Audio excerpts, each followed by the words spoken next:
Assalamualaikum warahmatullahi wabarakatuh. Kembali lagi di channel Radio Horor. Sebelum kita mulai ceritanya, saya minta dukungan dari teman-teman dengan cara klik tombol subscribe channel ini. Dan jangan lupa nyalakan juga lonceng notifikasinya agar teman-teman semua tidak ketinggalan cerita-cerita baru dari channel ini. Di kisah kali ini ada sebuah kisah yang diambil dari akun Twitter yang bernama Payung Hitam. Dan untuk kisah yang akan saya bawakan kali ini, yaitu kisah yang berjudul Kos Berhantu di Jogja. Dan bagi teman-teman yang ingin membaca langsung cerita ini, nanti silakan kunjungi linknya yang nanti akan saya sertakan di kolom deskripsi. Dan seperti apa untuk kisah kali ini, langsung saja kita simak berikut. Hai, namaku Intan. Aku akan cerita tentang pengalaman yang gak bisa aku lupakan sampai detik ini saat aku pertama kali tinggal di kosan yang ada di wilayah Jogja. Jadi ceritanya bermula saat aku lulus menjadi mahasiswa di salah satu universitas negeri yang ada di Jogja. Awalnya aku senang banget bisa lulus di universitas impianku. Dan yang paling buat aku semangat, entah kenapa aku senang banget. Bayangin aku harus merantau dan belajar hidup mandiri. Karena aku tinggal di Malang, jadi mau gak mau aku harus merantau dan hidup mandiri di Jogja. Di sana aku bakal ketemu teman-teman baru dan lingkungan baru. Karena jujur saja, aku sedikit jenuh dengan kehidupan aku di rumah. Karena orang tuaku terlalu sayang dengan aku, jadi itu sedikit menghambat minat eksplorku. Karena aku sedikit hobi kesana kemari. Jadi waktu itu seminggu sebelum aku mulai kuliah pertamaku, aku, ayah dan ibuku ke Jogja untuk mencari kosan. Di sana kami sempat kesulitan menemukan kosan karena ternyata kebanyakan kosan sudah di-booking, yang akhirnya nemu juga di hari kedua kami di Jogja. Kosan yang kami temukan itu agak jauh dari wilayah kampus, bahkan udah di wilayah yang tergolong sepi. Tapi tidak masalah pikirku, toh aku juga bakal dikasih motor untuk ke kampus. Pertama kali aku lihat kosannya, aku terbayang ini bakal sangat menyenangkan. Di depan kosan ada pohon jambu dan mangga yang sangat rindang. Bangunan kosan juga nggak terlalu besar, nggak terlalu kecil. Ini kosan khusus untuk cewek, dan pemilik kosannya juga tinggal di dalam bangunan kosannya. Jadi segerbang gitu dengan rumah pemilik kosannya. Pemilik kosannya itu ibu-ibu tua, tapi belum layak juga dipanggil nenek. Jadi kalau aku perkirakan umurnya 50 tahunan lah kayaknya. Kosan ini punya ibu itu, dan dia juga hanya tinggal dengan satu bocah laki-laki yang kira-kira berumur 3-4 tahunan. Yang sampai sekarang aku nggak tahu itu anaknya atau cucu si ibu itu. Jadi ibu kosannya menyambut kami dan mempersilahkan kami melihat kamar kos. Ternyata total kamar kos yang ada di situ ada 12, yang kosong ada 4 kamar. Tapi dari keempat kamar itu cuma sisa satu yang bisa ditempatin. Saat ditanya 3 kamar lainnya kenapa nggak bisa ditempatin, kata si ibu kosannya sedang direnovasi. Padahal kelihatannya baik-baik saja. Karena aku sempat ngintip dari jendela kamarnya yang ditutup horden, samar-samar terlihat kamar itu normal-normal saja. Tapi entahlah, awalnya aku mikir mungkin bocor atau apa kali. Jadi kamar kosan buat aku kamar nomor 3. Kamar yang kosong itu kamar nomor 2, 5 dan 12. Jadi kamar kosannya ada nomor itu sesuai urutannya. Saat kami masuk ke kamar nomor 3, aku melihat normal-normal saja. Malah aku suka dengan fasilitas yang ada. Dan kamarnya juga luas banget, karena kamar ini sebenarnya untuk 2 orang. Karena ada 2 ranjang yang bertingkat, tapi di sini aku cuma tinggal sendiri. Tapi yang aku bingung, gak tahu kenapa awal aku masuk ke kamar itu, rasanya dada aku agak berat.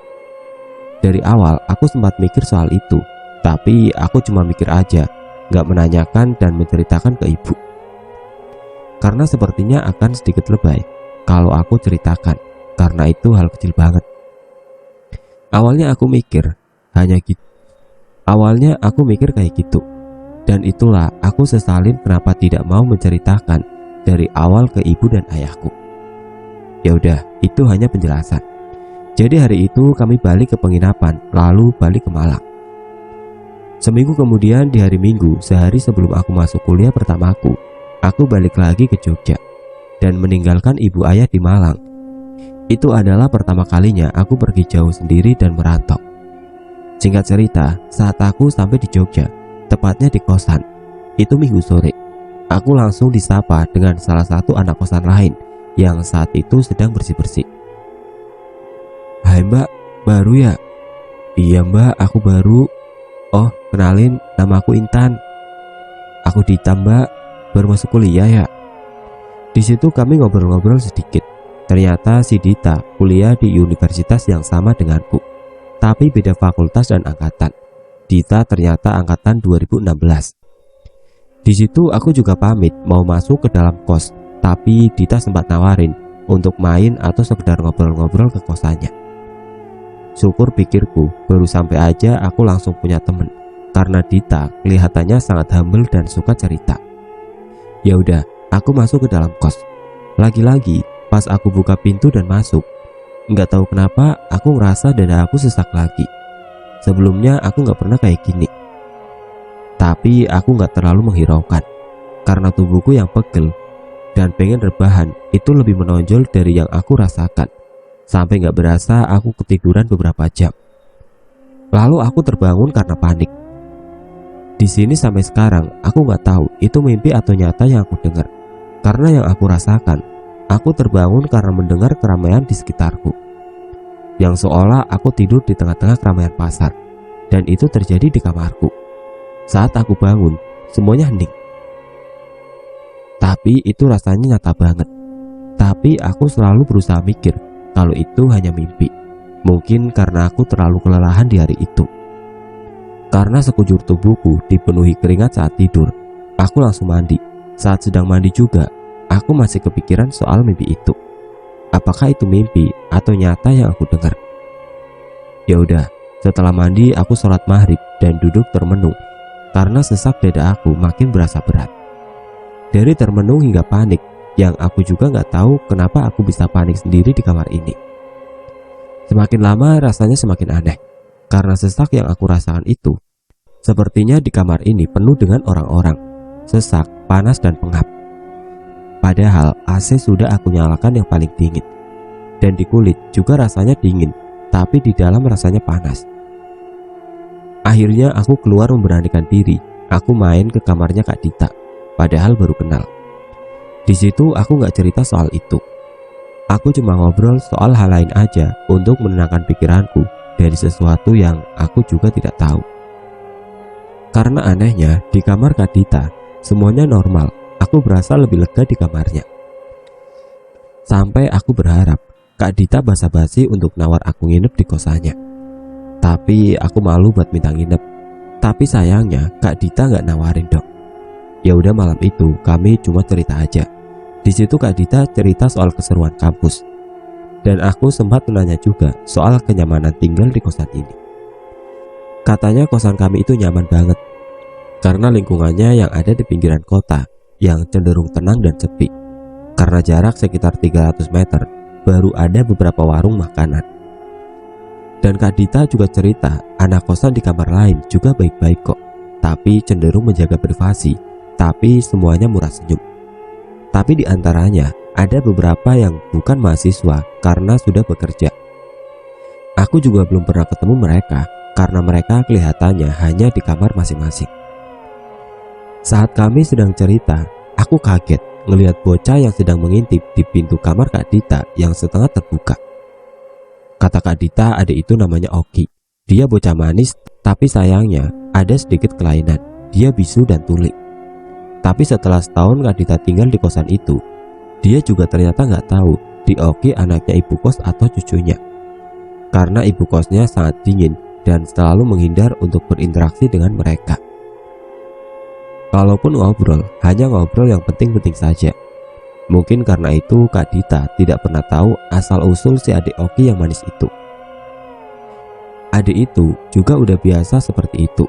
Dia suka ngelihat kita di dalam kamar kalau pintu dibuka, tapi dia takut kalau dikasih kue atau semacamnya.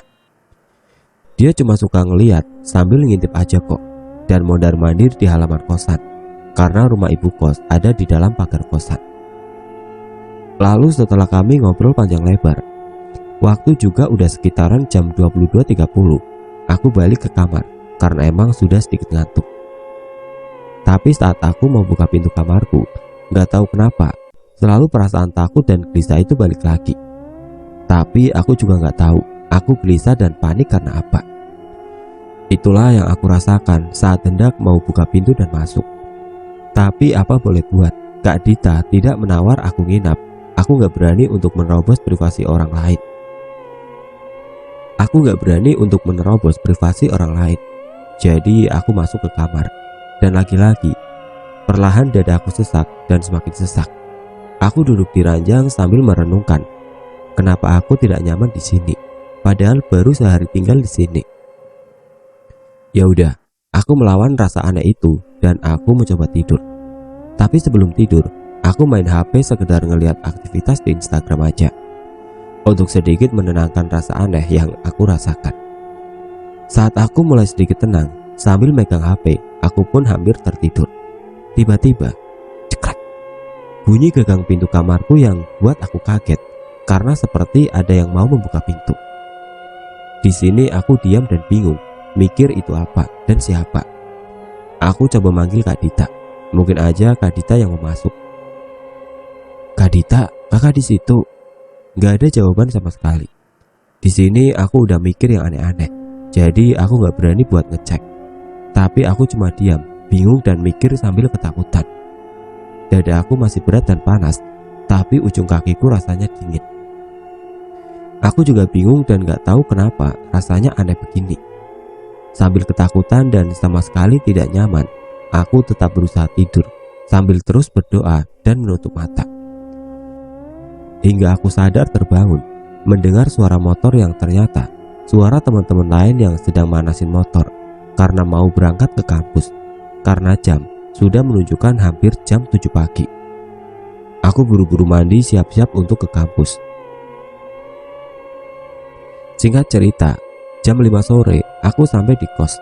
Tapi kos keadaannya sepi, Kak Dita juga gak kelihatan, mungkin masih di luar. Aku masuk ke kamar kos. Lagi-lagi gak tahu kenapa dada aku berat lagi. Aku gak peduli lagi. Aku mandi di kamar mandi yang ada di dalam kamar kosku. Nah, di sini lagi, saat sedang mandi, samar-samar aku mendengar suara hentakan kaki dari kamar aku. Aku matikan shower, aku mendengar lagi. Itu benar-benar suara hentakan kaki yang aku ingat. Saat itu suara hentakan kakinya seolah ada orang di kamar aku yang nari sambil marah. Karena hentakan kakinya yang emang kuat banget menghantam lantai. Aku mendengarnya cukup lama. Shower aku nyalakan agar aku gak mendengar suara itu lagi. Aku terduduk dan nangis sambil nahan takut yang sangat-sangat takut. Hingga suara hentakan kakinya pun tidak terdengar lagi. Karena itu sekujur tubuhku gemeteran. Aku selalu ragu untuk keluar kamar mandi, yang membuat selama 2 jam aku di kamar mandi karena tidak berani keluar. Akhirnya aku memberanikan diri keluar, buru-buru pakai baju. Aku lari ke kosnya Kak Dita. Dan ternyata semua anak kos belum pada balik, termasuk Kak Dita.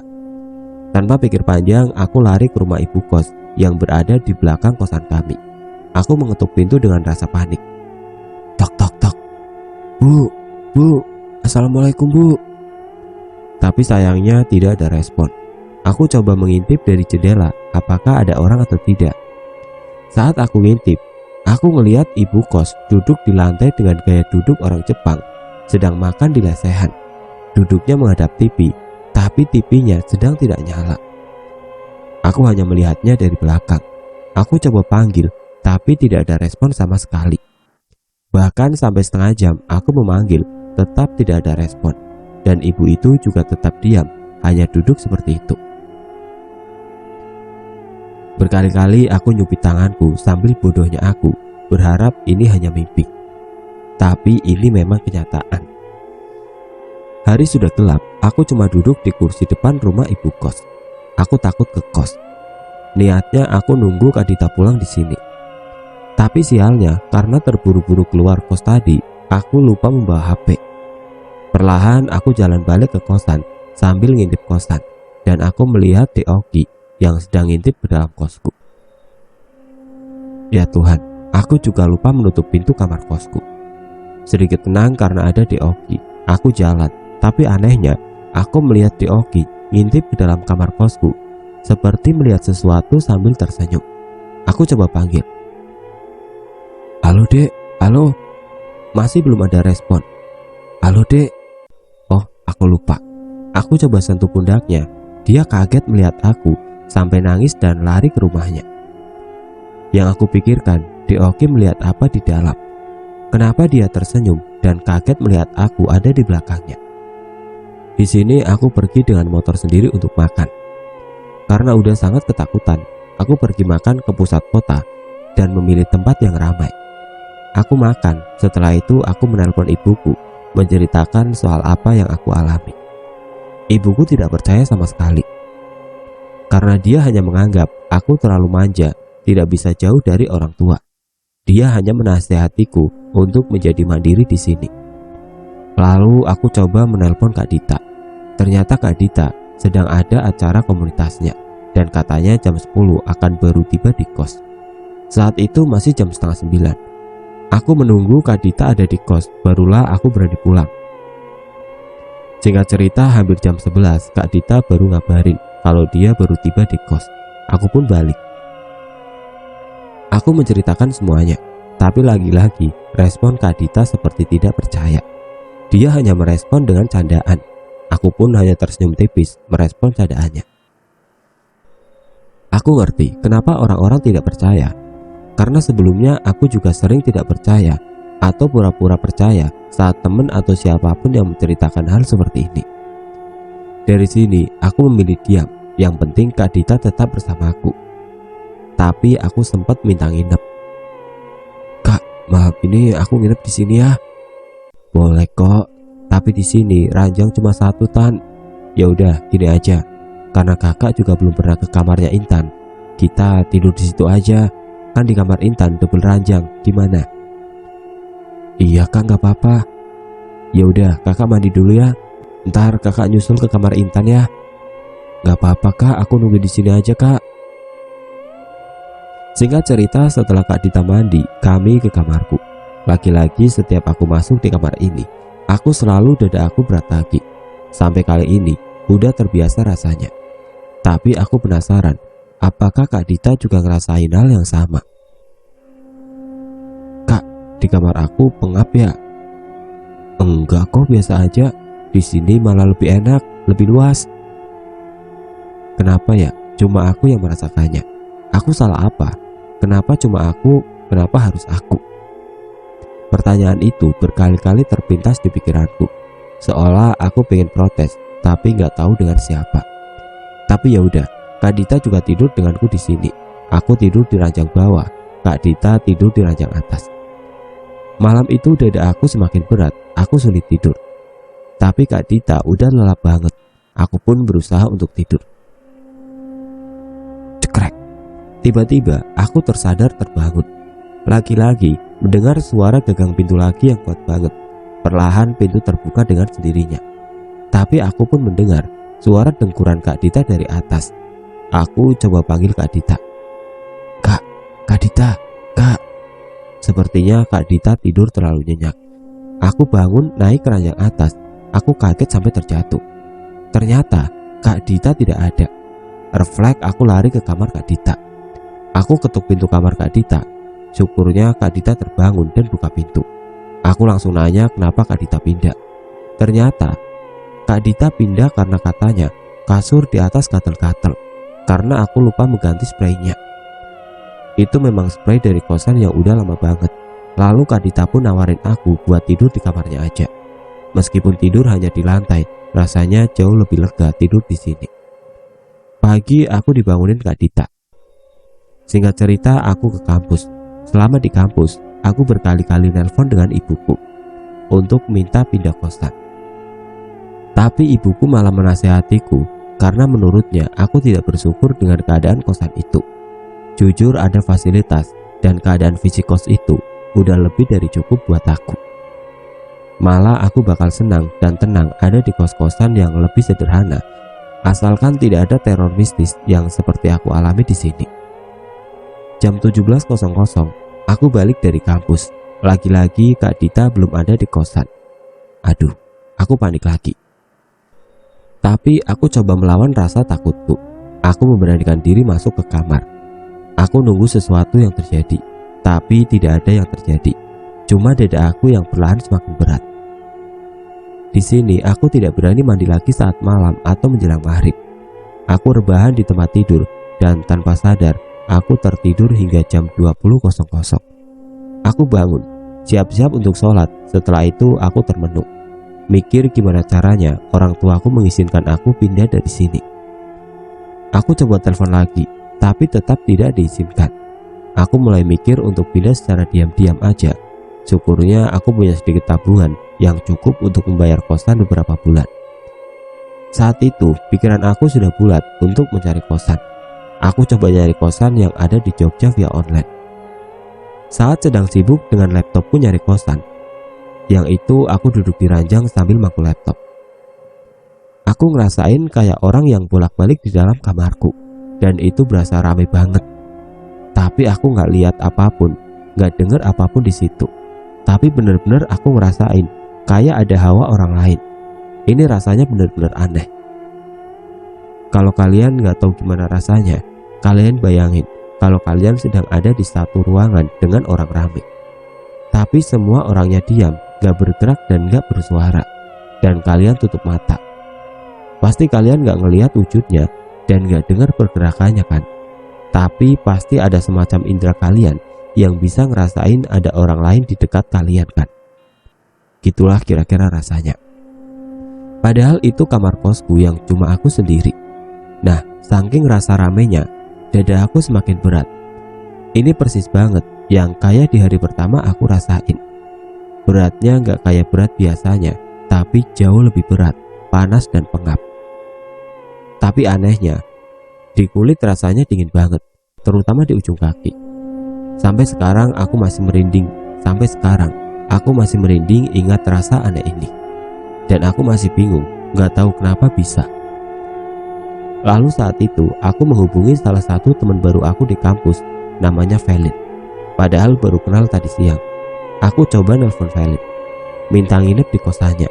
Dengan ada suara yang sedikit ragu, Felin mengiyakan permintaanku. Aku pun buru-buru siapin semua barang-barang aku, membawa semua barang aku, berharap ini malam terakhirku di sini. Padahal saat itu aku masih belum nemu juga kosan baru. Saat sedang siap-siap, aku dengar suara pintu kamar Kak Dita dibuka. Oh, pas banget. Sekalian keluar, aku mau pamit juga dengan Kak Dita dan mau makasih sebesar-besarnya udah nemenin aku semalam. Setelah siap-siap dan akan keluar kamar aku nggak bisa dibuka. Di sini aku panik sepanik-paniknya. Aku paksa tarik gagang pintunya, tapi benar-benar nggak bisa. Aku nggak bisa berpikir secara jernih. Aku teriak dari dalam, berharap Kak Dita dengar. Aku teriak-teriak, benar-benar sekuat tenaga karena aku panik banget. Tapi Kak Dita nggak dengar. Padahal dia sedang nyapu teras kamarnya. Aku mukul-mukul jendela tetap nggak kedengeran. Aku nangis di sini dan dada aku sesak banget. Hingga di sini aku baru tersadar betapa bodohnya aku. Enggak menghubungi Kak Dita melalui telepon. Entahlah, mungkin karena aku emang tidak bisa berpikir secara jernih saat itu. Syukurnya Kak Dita angkat telepon dan langsung ke kamarku. Ternyata aku terkunci dari luar. Tapi sampai sekarang aku nggak tahu siapa yang kunci dan gimana bisa terkunci. Logikanya, kalau terkunci harusnya aku dengar saat di dalam kamar, karena suara klik kuncinya lumayan kencang. Tapi ini sama sekali aku nggak dengar suara kliknya. Dan yang lebih anehnya lagi, kenapa Kak Dita bisa nggak dengar aku saat teriak? Padahal aku dengar suara pintunya terbuka dari dalam. Logikanya, harusnya dia dengar juga suara dari dalam kamarku. Tapi saat itu Kak Dita buka pintu, dia kaget kenapa aku bisa terkurung. Saat itu suara aku sudah serak, nyaris nggak ada. Aku nangis dan sekujur tubuhku berkeringat. Kak Dita langsung memeluk aku. Mungkin saat itu pelukan itu sangat berarti buat aku. Aku butuh benar-benar tempat berlindung. Lalu aku pamit dengan Kak Dita untuk pindahan kosan malam itu juga. Biarpun sebelumnya dia kaget kenapa aku pindah, aku cuma bilang, aku ketakutan di sini. Singkat cerita, aku sampai di kosan Felin. Dia kaget, aku ngebawa semua barang. Tapi syukurnya, Felin nerima aku tanpa keberatan sama sekali. Aku pikir dia akan sangat keberatan. Di sini aku cerita semuanya apa yang terjadi, dan Felin juga orang yang pertama menganggap cerita ini adalah cerita serius. Bahkan Felin menawarkan aku untuk sementara tinggal bareng dia di kosannya. Terima kasih Felin, di sini superhero-ku. Malam itu akhirnya aku bisa merasa lega. Biarpun saat mandi aku masih trauma. Padahal saat mandi di kosan Felin gak ada yang aneh-aneh. Cuma karena aku masih trauma aja. Di malam ini selama semalam aku gak bisa tidur. Gak tahu kenapa, biarpun aku udah jauh lebih tenang, tapi ketakutan ini masih belum pergi. Aku benar-benar trauma. Hingga pagi aku belum tidur, tapi kami harus ke kampus. Saat di kampus aku lemes banget, yang akhirnya pingsan. Singkat cerita, akhirnya selama kurang lebih seminggu aku demam, cuma bisa tidur di kosan Felin. Yang akhirnya ibuku datang. Di sini aku cerita lagi apa yang terjadi di kosan lama itu. Ibuku masih tetap menganggap aku tidak bersyukur dengan keadaan kosan itu. Mungkin karena aku pergi menginap di kosan Felin yang jauh lebih mewah. Karena kosan Felin bisa dikatakan bukan kosan lagi, tapi semacam apartemen. Semua fasilitas ada, termasuk kolam dan taman. Sampai sekarang ibuku masih tidak percaya dengan itu. Dan aku juga masih bingung dengan apa yang aku rasakan sebelumnya. Tapi selama aku tidur di rumah Felin, aku juga bingung kenapa aku sering banget mimpi tentang Deoki. Aku lupa soal mimpinya, tapi yang aku ingat itu Deoki. Aku juga bingung soal ibu kosnya. Dari semuanya, aku benar-benar bingung dengan ibu kos itu. Tapi kenapa cuma aku yang merasakan keanehan itu? Kenapa Kak Dita dan anak-anak kos lain di situ tidak merasakan apapun? Sampai sekarang, aku masih bingung dengan itu semua. Tapi itu udah lewat. Aku juga udah tidak trauma lagi dan tidak lagi merasakan hal-hal seperti itu semenjak aku tinggal bersama Felin di kosannya.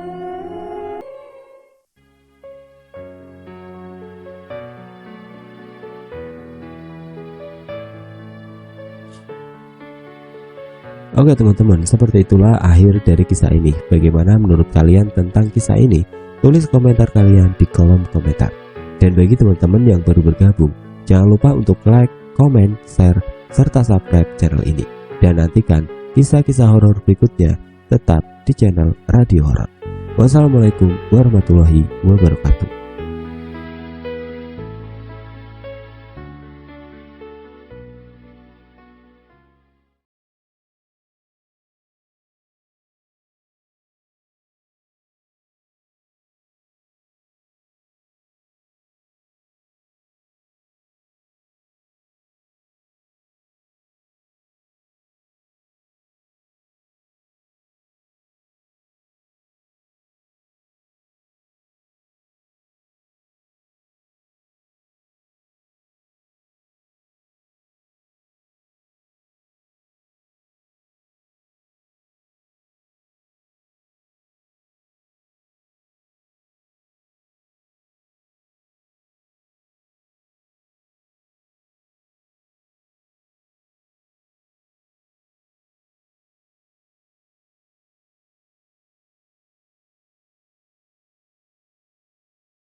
Titik.